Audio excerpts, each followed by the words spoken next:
అదే RTV app వార్తల్ని క్షణాల్లో చదివే అవకాశం ఉంటుంది. ఒక న్యూస్ పేపర్, ఒక టెలివిజన్ ఛానల్ మీ చేతుల్లో ఎప్పుడూ ఉంటాయి. కిరాతకమైన ప్రభుత్వం మరోసారి మన దేశానికి అవసరమా అంటే 100% అవసరం లేదని ఉత్తరాదిన దక్షిణాదిన ప్రజలు అభిప్రాయపడుతుంటే చెప్పుకోవడానికి మరో మార్గం లేక సాక్షాత్తు భారత ప్రజలు అత్యధిక శాతం ఆరాధించే రాముణ్ణి ఒక ఎన్నికల ఆయుధంగా భారతీయ జనతా పార్టీ నిస్సిగ్గుగా వాడుకోవటం న్యాయమా?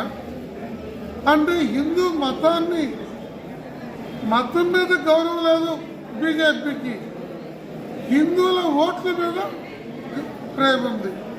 అందుకోసం రాముడి పేరు చెబుతున్నారు తప్ప రాముడి మీద ప్రేమ లేదు, హిందూ మతం మీద ప్రేమ లేదు. కమ్యూనిస్ట్ పార్టీకి సంబంధించి హిందూ అయినా, క్రిస్టియన్ అయినా, ఇస్లాం అయినా, మరో మతమైన సర్వ మతాలకి సమగౌరవం కమ్యూనిస్ట్ పార్టీ ఇస్తుంది.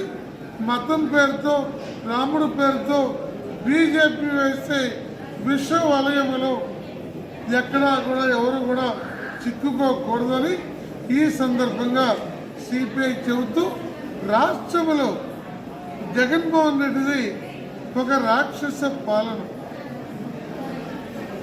అతని యొక్క బెయిల్ మీద ఉన్న ఆ బెయిల్ రద్దు కాకుండా ఉండడం కోసం మోడీ కాళ్ళకు మొక్కుతున్నాడు.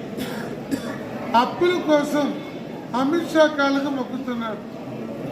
బెయిల్ మీద ఇంతకాలం ఉన్నా ఏ ముఖ్యమంత్రి చరిత్రలో ఏ రాజకీయ నాయకులు లేదు. అలాంటి జగన్మోహన్ రెడ్డి కేవలం ప్రజల ఓట్ల కోసం, కుర్చీ నిలబెట్టుకోవడం కోసం బటన్ నొక్కే నొక్కుడు పేదల మీద ప్రేమతో కాదు, వారికి ఉన్న ఓటు మీద ప్రేమ. అసలు జగన్మోహన్ రెడ్డికి అంబేద్కర్ విగ్రహాన్ని ఆవిష్కరించే నైతికత ఉందా అని నేను అడుగుతున్నాను. నువ్వు 125 అడుగులు పెట్టావా, 140 అడుగులు పెట్టావా? అది అంబేద్కర్ రాజ్యాంగాన్ని గౌరవించిన వాడికి ఆ హక్కు ఉంటుంది.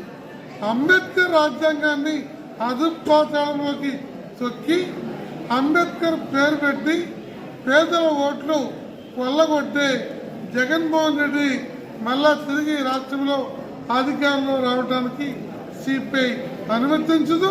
దానికి వ్యతిరేకంగా పోరాడుతుంది. అదే సమయంలో రాజ్యాంగ వ్యవస్థల్ని అడ్డుగోలుగా వాడుకుంటున్న ఈ కేంద్ర రాష్ట్ర ప్రభుత్వాలను చూసి భయపడి కూడా చంద్రబాబు నాయుడు గారు కానీ, పవన్ కళ్యాణ్ గారు కానీ బీజేపీ పట్ల పరుగులు చేయటం వారి నైతికతకి పతనం, రాజకీయంగా ధైర్యం సడలిందని ప్రజలు భావించే పరిస్థితికి నిదర్శనం.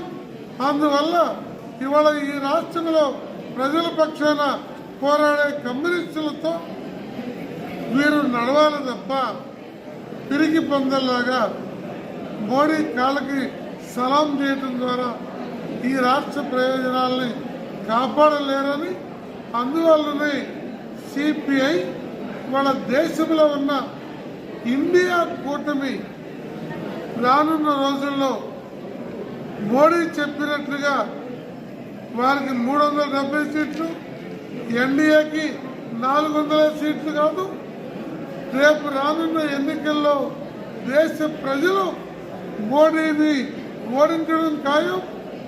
ఇండియా కూటమి అధికారంలోకి రావడం ఖాయం. అందులో భాగంగా కమ్యూనిస్టులు దేశవ్యాప్తంగా ఇండియా కూటమిని బలోపేతం చేయడంలో భాగంగా ఈ రాష్ట్రంలో కూడా ఇండియా కూటమితో భాగంగా పోరాడతాం. ప్రజలందరినీ కూడా ఆ వైపు ఆలోచించమని, ఈ 10 ఏళ్ల కేంద్ర రాష్ట్ర పాలన ఒక కిరాతకమైన రాజ్యాంగ వ్యతిరేక పాలనగా ప్రజలు గుర్తిస్తున్నారని ఈ సందర్భంగా తెలియజేస్తూ రానున్న ఎన్నికలకి సిపిఐ పార్టీని సమాయత్తం చేయడంలో ఈ జల్లబాడి ఈ జిల్లాలో కీలకమైనటువంటిదని. మరిన్ని వీడియోస్ కోసం ఛానల్ ని సబ్స్క్రైబ్ చేయండి. లేటెస్ట్ అప్డేట్స్ కోసం వాట్సాప్ ఛానల్ ని ఫాలో చేయండి. అండ్ లింక్ డిస్క్రిప్షన్ లో ఉంది.